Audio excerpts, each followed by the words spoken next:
आज हम स्टार्ट कर रहे हैं प्रश्नावली नंबर 3.1। कक्षा 8 की प्रश्नावली नंबर 3.1 है।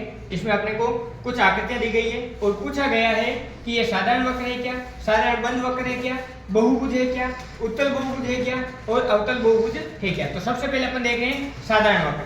साधारण वक्र के बारे में अपन ने लास्ट इंट्रोडक्शन की वीडियो में अपन ने ये देखा था कि बिना मार्कर उठाए कोई आकृति अपन निर्मित करें तो वो क्या होगी, साधारण वक्र के अंतर्गत आएगी। तो ये देखो पहली जो आकृति बन रही है इसके अंदर मार्कर उठाने की आवश्यकता नहीं पड़ रही है, तो ये क्या हो गया, साधारण वक्र के अंतर्गत आ गया।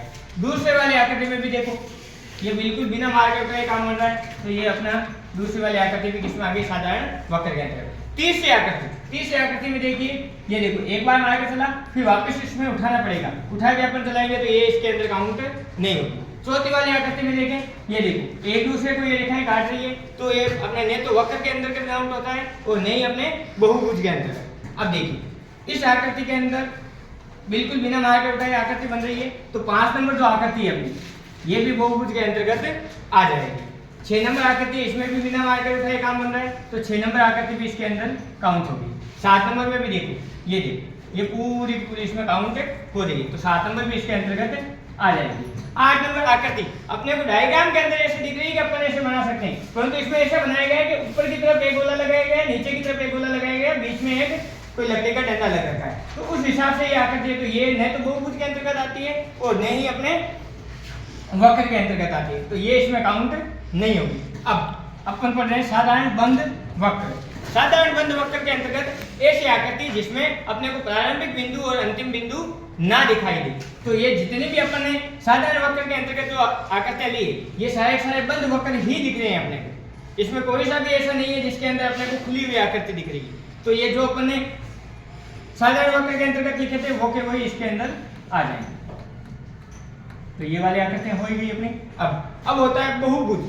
बहुभुज का अर्थ है कि ऐसी आकृति जिसमें भुजाओं से घिरी हुई बंद आकृति बने उसको बहुभुज बोलते हैं। तो ये देखो ये अपने 5 भुजाओं से घिरी हुई आकृति बन रही है, तो ये एक बहुभुज हो गया।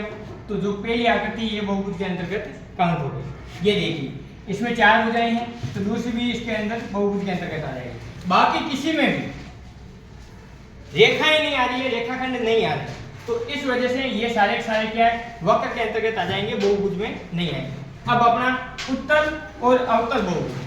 अब उत्तल बहुभुज के अंदर भी मैंने एक ट्रिक बताई आप लोगों को कि उत्तल बहुभुज के अंदर प्रत्येक कोण 180 डिग्री से कम होगा। तो देखिए उत्तल के अंदर ये देखो ये 180 से कम है, ये भी 180 से कम है, ये भी 180 से कम और ये भी 180 से कम। तो आकृति नंबर 2 जो है, आकृति नंबर 2 ये उत्तल बहुभुज के अंतर्गत आ जाएगी।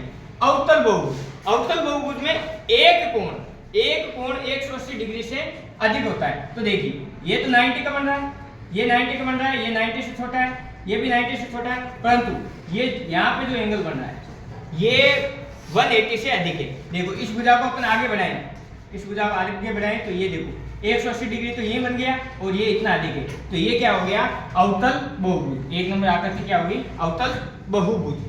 अब अपन इतना जान सकते हैं, इसके लिए ट्रिक लगा सकते हैं, अवतल और उत्तल। मैं नाम लिखता हूँ एक बार के लिए अवतल और एक नाम लिखते हैं अपन उत्तल। ट्रिक से अपन याद कर सकते हैं, उत्तल में 3 अक्षर है, अवतल में 4 अक्षर है। अब जिसमें ज्यादा अक्षर है उसमें एक कोण 180 डिग्री से ज्यादा होगा और जिसमें कम अक्षर है वो उसमें 180 डिग्री से कम के अपने एंगल होंगे। तो उत्तल बहुभुज 180 डिग्री से कम वाला हो जाएगा और अवतल जो है जिसका एक कोण 180 डिग्री से अधिक हो जाएगा। ये प्रथम क्वेश्चन हो गया। अब द्वितीय क्वेश्चन अपना है, पूछा गया है कि समबाहुभुज क्या है। समबाहुभुज क्या है, तो अपन ने कल भी ये परिभाषा देखी थी।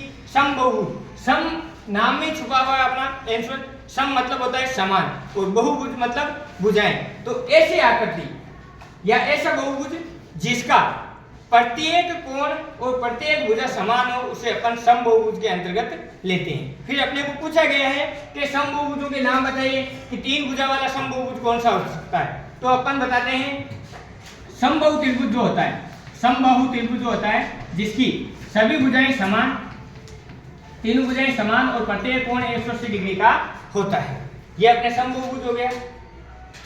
समबाहु त्रिभुज का 3 भुजों वाला समबाहुभुज। अब 4 भुजा वाला होता है वर्ग। वर्ग का प्रत्येक कोण 90 डिग्री का और प्रत्येक भुजा क्या होती है, समान होती है। अब 6 भुजाओं वाला होता है अपने समषटभुज। समषटभुज जिसकी सारी भुजाएं समान, 6 की 6 भुजाएं समान और 6 के 6 एंगल समान। तो इस प्रकार अपनी प्रश्नावली नंबर 3.1 समाप्त हो गई।